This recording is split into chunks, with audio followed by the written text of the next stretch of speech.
Great. Thank you, Tega. Thank you, Funke, and thank you, Barbara, for joining us. We have two of Africa's greatest female sports stars, and for me, it's an honor to be actually in your presence. I've been lucky enough to interview both of you, and both your stories are quite inspiring, and I'm sure most of our viewers will learn so much from both of you.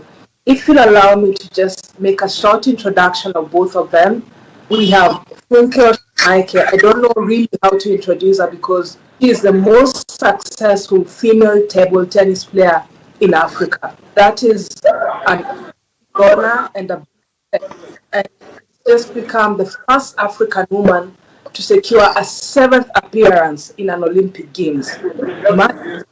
Olympic Games. Most of the viewers who are watching are probably not born when she went to her first Olympic Games. And then you have Banda, who's a Zambian professional football player. She'll be making her debut at the Olympic Games next year in Tokyo. And Barbara just recently signed up with Shanghai Shenhua as she's just beginning her pro career. So they have a lot to teach each other, and I will not go on more on their stories because they're best placed to share their stories. And I will start with Funke. Just briefly, how did you get into table tennis, and where you are right now? I think this question I've answered so many times and it's becoming very boring because anybody that knows Funke will know that Funke started on the streets of Lagos State in Nigeria. I started on a second way table outside my Face Me and Face You apartments in Nigeria. From there, I moved to playing on the streets of Lagos. Then I was discovered by a good man that took me to Lagos State Sports Council, and the rest is a history. Now, as you said earlier on, I just qualified for my 7th Olympic. The journey has not been really so smooth. You know, people seeing Funke shiny might be thinking that, oh, she has it all good all the way. I went through a lot of things as a woman living in Africa before I moved to Europe. But in all together, thank God for his mercy and protection over me. Now I just qualified for my 7th Olympics, and it's a very, very big dream come true for me. Great. Thank you, Funke. And over to you, Barbara, in Lusaka. How did you start your journey? Because you started as a boxer and then you decided to stick to football. No, actually not really that I started as a boxer. I was into football first. Then I just went into boxing after that. But it hasn't been an easy journey for me because you can't combine the double sport at the same time. So but I managed it, but it's just the matter of how I calculated my time and everything. So, but it wasn't an easy thing.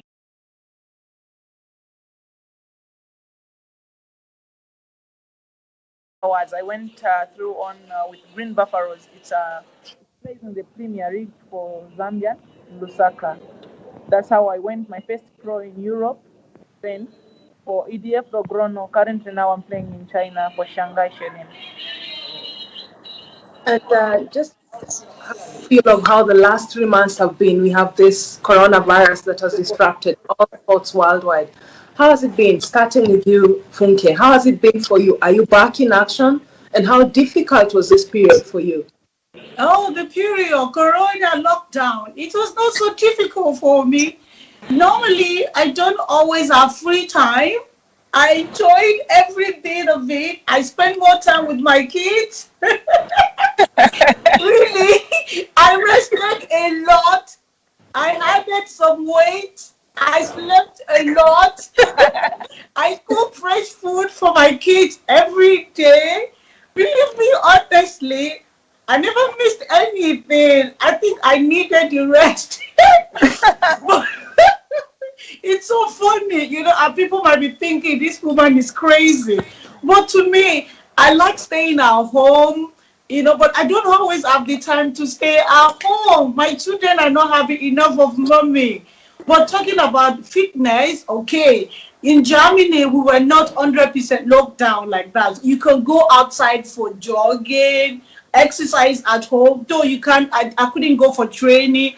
All the gym, fitness studios were locked. But at home, I could do a lot of exercise. So I was doing more of fitness, and I was doing some things at home too. But all together, I enjoy everything. Now that we have back, now I'm complaining again because I have to go to work early in the morning. When I get to work, I have to go for training. Now I'm back to my normal life, and I'm getting tired. I'm weak.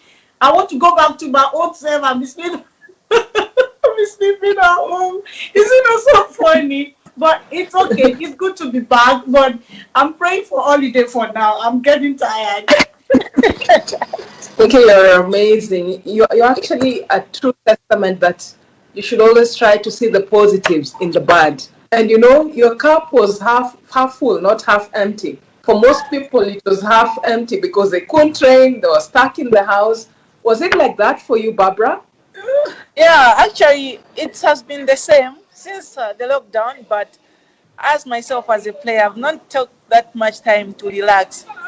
Like she said, the lockdown wasn't like you can't go out. We do some exercises at home. The little space we have, we just have to find ourselves to do what we do best. So actually, it has affected a lot of things.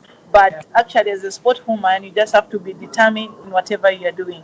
So the little exercises we've been doing, we've gained a little bit, but we are bouncing back to our normal shapes of what we do on the pitch, what I do on the pitch, what I do in the gym. I'm always in the gym doing my trainings, my exercises. I have my training programs with the coaches. I'm always on time with the programs and whatever I'm doing. And Barbara, you were in China when the lockdowns began. Did you have to fly from there, or were you there for a little while? Yeah, when they locked down in China, I was in China actually. So I was called by the national team when we are playing against Cameroon. That's how I traveled back to Zambia. Then after the game, I played all the 2 matches. Then after the games, I never traveled back because of the lockdown. And I'm still in Zambia. And right now, I'll be rushing to the embassy because I'm applying for the visa. Yeah. So you're going back to Shanghai to continue with your football. Has football restarted in Shanghai? Pardon? I'm saying, will you be going back to Shanghai to restart your football? Yes, I'm going back to Shanghai because my team has not been on break because they are training each and every time. They're in the base. It's not that they are moving up and down. They're in the base in one accord. So their training still continues there. So I have to join the team. Okay, great. And Funke, as an experienced athlete, most athletes have really been complaining about this period because it has impacted on their earnings. Has it done the same for you? Yeah, for sure. It has affected me. Even yesterday, I was still fighting with my manager concerning my earnings, you know. It affected everything here in Germany, you know. But what I kept telling them is that they have to understand my situation too. You understand? You cannot say because of Corona, I will not leave. Everybody, we have to leave. You understand? I understand the situation, but I have to leave. My bills are waiting for me, you know. I have to pay my rent. I have to pay my insurance. They're not going to wait for me because of Corona. So it has really affected my earnings too. And we don't have competition. You know, every time we go for competition, still we get some little money. You know, that one has stopped too. So it has really affected. But that's life, you know. Sometimes we have them good. Sometimes we have them bad. But that's why I kept telling people that you never can know what can happen in any day. That's why you need to save. You must always save for the rainy day. You never know when that rainy day will come. Thank God I saved a little, and with the little I've been able to take care of myself and my kids. So, but still, I'm still fighting to get some of my things back from my club. Oh, wow. And Barbara, has it impacted you in the same way in terms of your earnings? I've seen a lot of footballers have had to take pay cuts during this period. Yeah, this period just came in, at a bad time whereby we all affected as players affected because we are not doing anything. We aren't practicing. The football is a teamwork. It's different with table tennis. You are just around there, but football you need to communicate as a team. You can't play football alone. Yeah. So it has affected us as a team, and in the matter of sense, we are going to Tokyo. But all what I can say is, I always encourage my friends not to relax. Whatever the programs our coaches are giving us, we just have to be determined, and we get back together to train as a team. Something will make up a difference. And we're talking a lot about money, but then there's also the mental aspect of Funke here. A lot of the athletes have had to deal with mental issues because they're not used to having anxiety over finances, anxiety over their future, and even with the Olympic postponement. How has this been for you? I said it from beginning. I'm always a very, very positive person.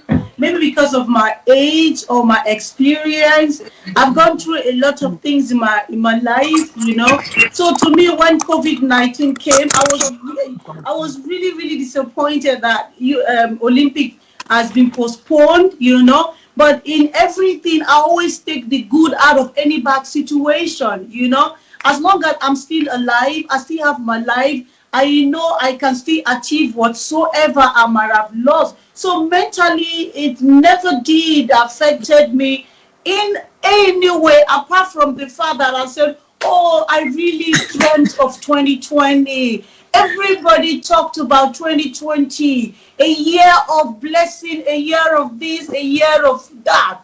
And 2020 came and it is filled with virus, But believe me, we are all alive. You understand? I have time to do different things. And for your information, I wanted to actually retire before this year after the Olympics. But now COVID-19, the lockdown and the postponement has given me the opportunity to still have one more year. So I have one more year at least for international competition to compete. And after that, I can actually, throw in the towel. So it's all good for me. And I just hope that every other athlete can learn that anything can happen to them at any time. So you always have to be ready for any situation that comes your way and take the good ones out of it, Sports for us is not a permanent thing. You can get injured, you can get hurt, anything can happen to you. That is why you have to always get another thing by the side. In case something happened to me during my sporting career, I can always fall back on the other thing, and that is me. So COVID-19 came, the lockdown came, no money, no competition, nothing was happening, but to God be the glory. I'm still alive, you're still alive, and Banda is still alive. And Barbara, how was it? How are you able to just cope during this period? How are you just encouraging yourself and saying, okay, it's the whole world that is affected, it's not only me, so that you don't make yourselves bad? Yeah, so far, what is most important, it's life. As long as we are alive, COVID-19 came at the bad time, where nobody expected that. Yeah, for me, what I can say, the good part is I'm alive, and everyone here is alive. So we'll still find that Tokyo 2020. As long as we are alive, we'll wait for it. I think it has even given us the time to prepare adequately as players. Yeah. So for me, all I can say is I can't challenge COVID-19 because I don't want to die as well. I don't want to die. So it's better I stay alive. I keep my fitness, then it will come. That time which it was postponed, it will come as long as we are still alive.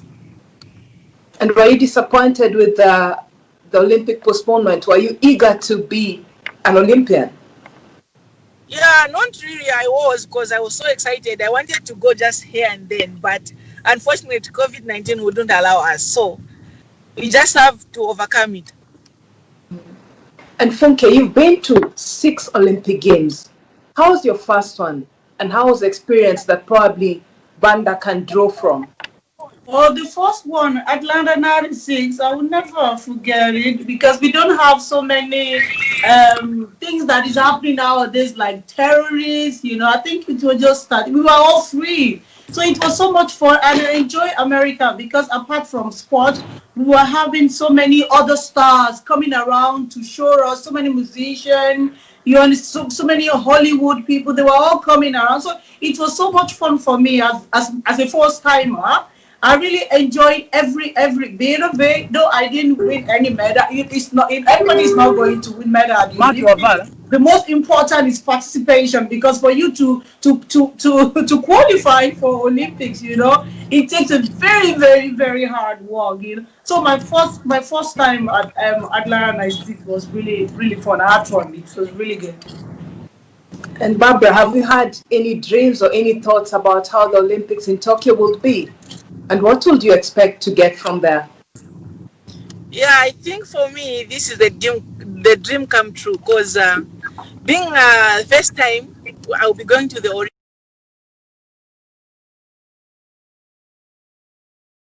Time that Zambia Women's football team will be playing at the Olympics. How big was this with the day you actually qualified? Yeah, first it was a good thing. In fact, Zambia at large, I think we brought the smiles on Zambian faces as Mother Zambians. So I think everyone is proud of us, and everyone is talking about us as we made our country proud. So it's a good thing. It's a good history for us. We didn't expect that, but we just had to do it because Cameroon has been there. So we also wanted to smell the Tokyo, so we had to work extra hard and qualify. And Funke, coming back to you, we have that you had a long and illustrious career. What are some of the highs that come to the top of your head, and some of the lows that you can actually share with young athletes watching us now? Some of the highs, winning all the medals that I've won. Those are the highs. Especially 3 or 4 years ago when I won African Championship, again that I won against Dina Meshrep. She's our African unbeatable champion right now. It's so hard for anybody to really defeat her, you understand? So for me, win against her 3 or 4 years ago, it was the eye thing for me, because I never expected it at my age at that time, and nobody has been able to defeat her since then. Some of the lows, it's a lot of disappointment, thing that I got from people around me. Like the time I qualified to go for Commonwealth Games, I was dropped. Like some things that I went through that I cannot really speak out because I don't want to offend people. I try, if you throw anything at me, I'll stay at home, get mad, and then the next day I will move on. I've gone through a lot of things with people that are supposed to take care of me or to show me love, I cry because I'm very, very emotional.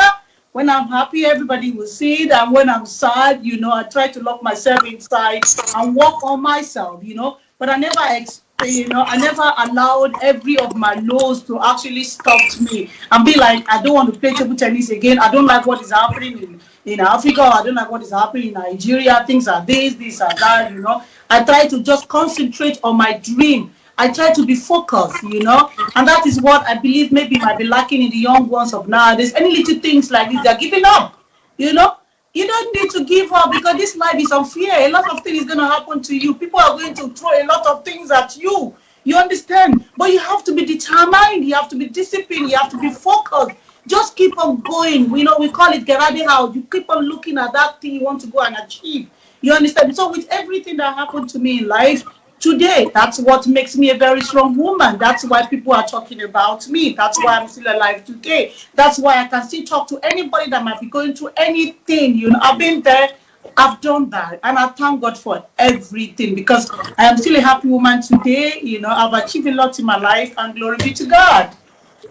And just to take you back, Funke, what I admire about you is your strength and your braveness to talk about issues that especially we as Africans don't like to talk about. I remember just after you qualified for Japan, you opened up about battling depression. This was deep and shocking for most Africans because we don't even think depression exists. If you tell someone like my grandmother, she'll just tell you, just go somewhere and relax. There's nothing like that. How do you feel? How easy is it for you to talk about issues that we consider non-African, or, you know, those are issues we don't talk about? That is, thank God that I live in Germany. It's something that we don't really joke about here. Depression, when you are depressed, they will just tell you to go and, you know, they take care of you for, like, if it's going to take like 3 months or 6 months, they will take care of you. They don't joke with it because they know that the depression can lead to suicide. You understand? So it's a thing they don't joke with here. I went through it because of the, like I said, of the people that I trusted.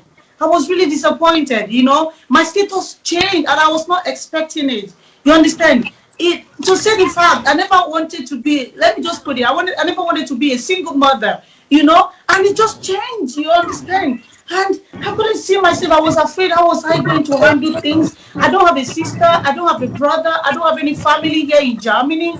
I live all alone with my kids. I don't even have friends. How was I going to take care of everything? So I was really depressed that I've done everything to love everybody. And the only thing I know how to do is to love and love, you know. And I got this, you know. But then this came, and thank God again, I'm a Christian. You understand? So I keep myself again with the word of God. I can't realize that is not my portion. You understand? I really didn't have anybody to talk to. I know if I talk to any African people, they will say, what are you talking about? Depression? They don't understand. They don't really know that those times that I come on social media, you understand, this girl was actually, she was going through a lot at home, but I was still training because I never allowed that to take, you know, what I love so much from me, you know. But thank God that, like I said, I live in Germany. I went to my doctor. They gave me a special one, you know, they gave me some time. They treated me so much. They told me that if I want to cry, I can cry. Oh my God, I cried.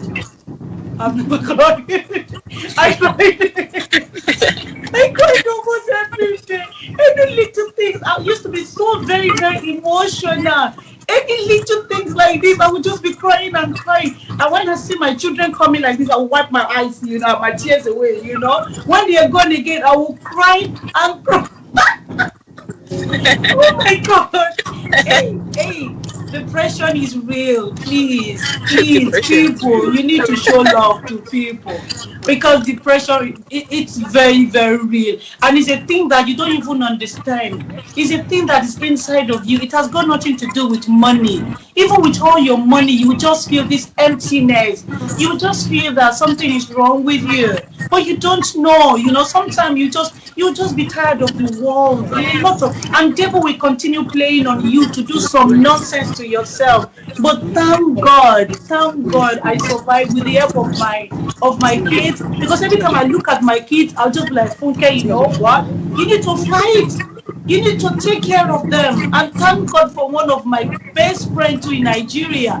That he always call me every day to tell me, maybe because he has seen something like that before. He calls me even my parents and sisters, they don't even understand. They don't know what I'm talking about.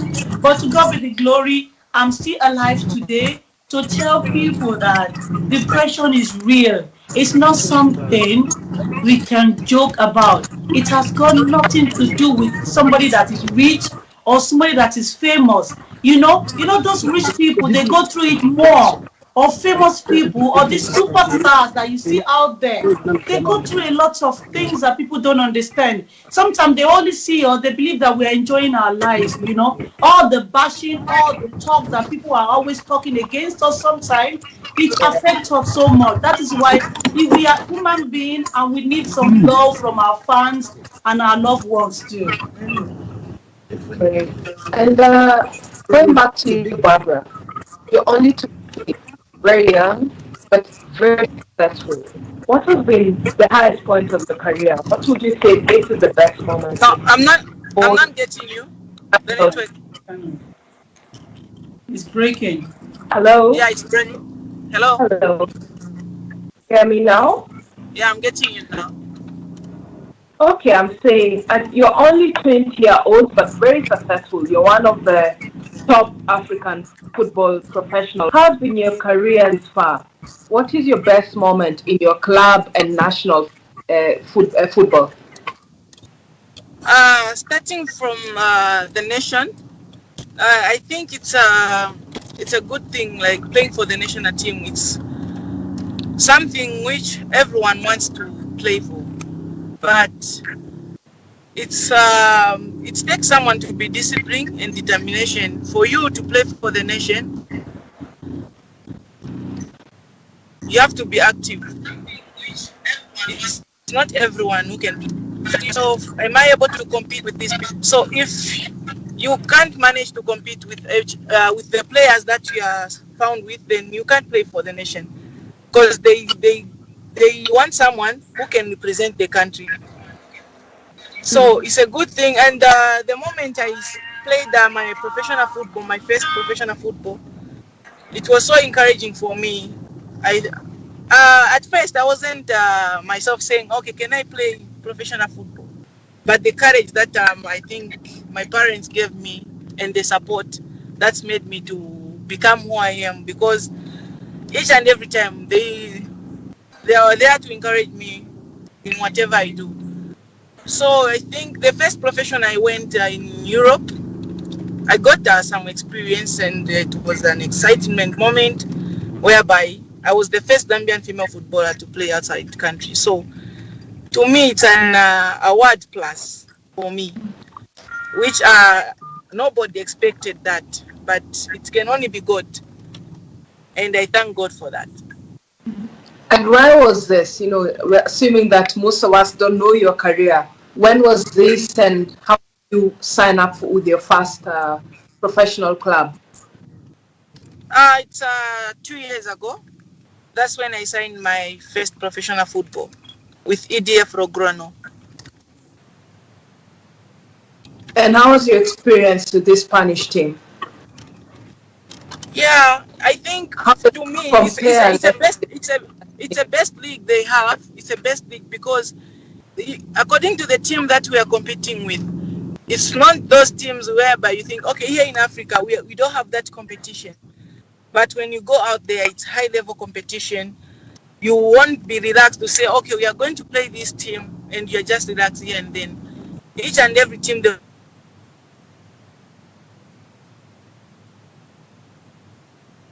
Hello? Seem to have lost Barbara. I think she's on the road. Yeah, I think she's on the road. Yeah. But then we'll get back to you, Funke. And just now, as you're preparing for your 7th Olympics, what are some of the lessons you have learned that you can share with any young athlete, especially when it comes to playing at the top level? Okay. I remember when I first started playing table tennis, I was not actually after making money. You know, not young ones of nowadays, the first thing that comes to their mind is how much they're going to make. I just wanted to win. I just wanted to beat the other champions, the one that were on top of me. And I wanted to wear the green, white, green, you know, the colored, our tracksuit. I wanted to, you know, to represent Nigeria. Yeah, that was the first thing that I was thinking about. I was not actually thinking about the money I was going to make. And that is the difference between me and the younger ones. You know, the younger ones right now, it is hard for them to go for a competition if there's no money and things like that. I understand. But one thing they should know, that if you become the champion, if you start winning, the money will, you know, will start flowing. You understand? You understand? So love that thing you are doing.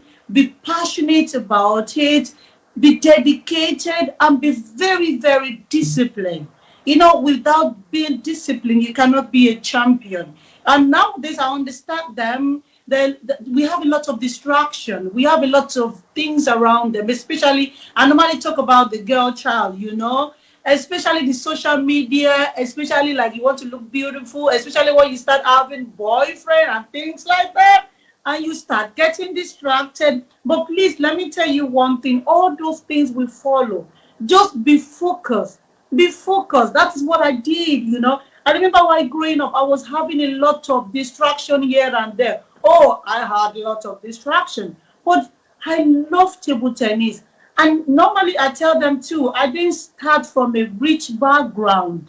Hey, I started from a very, very humble background. So I was not actually thinking about making money. I just wanted to be a champion, you know. But then after making it, what happened? Then I started, you understand, the money started coming in. And that is the thing. So please, young ones, be focused. I know it is hard. I know the situation in the world nowadays, it is very, very hard, you know. But look, you can still make it. You understand? You can still be the champions that you are meant to be. So these 3 Ds that I learned from a sister of mine: be dedicated, be disciplined, and be determined. Or we call it determined in Nigeria. When you have all these 3 D and you put focus on it, believe me, nobody can stop you. The sky will even be your starting point. That is my advice. That is what kept me going on. And don't forget, you're going to face a lot of things, especially as an African woman. To be somewhere there in Africa, wow, and as a woman, oh my God, you're going to face a lot of attacks. But anytime you find yourself falling down, come on, dust it out, put it out of your body, and know that it is part of life. You cannot always have it good. Just keep on moving. I know it hurts. When it's time for you to cry, go into your corner and cry. But when you come outside, smile. You understand? And keep on keeping on until you get what your heart desire, until you get to your dream. Please do not give up. No matter what the world throws at you, which they are going to throw at you. I'm talking to you right now as a Funke, this girl laughing, shiny, or whatever you call it, that you think that she doesn't even go to toilet. Hey, I've gone through a lot of things in my life and I'm still laughing because that is life. Life, they say, is unfair. Just keep on keeping on. Okay. But it's not unfair when you're looking up to your 7th Olympics and you're boasting of a 30-year-old, if I'm not mistaken, right? It's not unfair. I went through a lot before I qualified. I went through a lot. Even while I was playing the competition, I was crying every day. People don't understand, but that's what I tell people. Inside, when I'm inside, that is when I really relieve myself. I cried every day in Tunisia. But nobody knows. It's only my best friend in Nigeria that knows about. I will start crying and cry, and he will come, it's okay, everything. You know why? Because I just did an operation, a surgery. So I didn't really train so much. I was thinking, I prepared for this 4 years ago. How will I survive it? The only thing then I know how to do is just continue praying and be telling God, God, you promised me this. Hey, as I'm not giving up on myself, and I know that I can do all things through you who strengthens me. I can't do it alone. You understand? And that is what kept me going on. And thank God for my coach, Chegun Toriola, you know. He was there for me. He kept telling me, Funke, I know your body might be telling you that you didn't train enough. But don't forget, you have this. I'm an experienced player. And to God be the glory. What happened? I didn't lose any match. I played, and I even played better than I expected. You know, that's why after qualifying, I came outside and I was crying. I don't care that people were looking at me. I never care because I've already achieved my goal. Then I allowed people to see me outside. I cried like a baby. Even when I got to my room in my hotel, I was just kept crying. That it's not tears of sadness, but tears of joy. Because I know what I went through. I know even that some people never wanted me to go for the qualification. I went through a lot. People always see the surface, you know. They don't really, you need to read the book. It is when you read the book that you really know that, wow. Don't always judge by the title that you see. You understand? Title doesn't mean anything. Read the real story. I went through everything. And that's why, for me, everything I might have gone through in my life, God has a reason for it. It's not for me to keep it inside of me. It's for me to encourage 1 or 2 people out there to learn from it, to know that It's not really easy as a woman in Africa. It's not Great. easy, but to God be the glory. I am a happy woman today. I am very, very, very, very, very happy. And this happiness, I will never allow anybody to take it away from me. Great. I think I'll hand back to Tega now. Do you have any other question for Funke? I think we can go on and on with her, you know. I'm telling you. 30 years, all to talk about. She's so amazing and so inspiring, and she's right about being an African woman. You have to be an extra level of strong, because things that are thrown against you is a different level. And I really appreciate being in the midst of strong women. Thank you, Evelyn Watta. I mean, people don't know Evelyn, but Evelyn, I mean, I know her. journalism of the highest order. That's what she does. Journalism, administration. She understands the athletes, training, psychology. Look, when I said she should come on this show, I had to beg and stand in line. It's not easy to get her. Thank you so much, Evelyn Watta, and thank you so much, Funke. And we will take it to heart, just like she said. If you need to cry, cry. But when you finish, dust yourself and get back to work. Thank you so much. It's been an amazing one.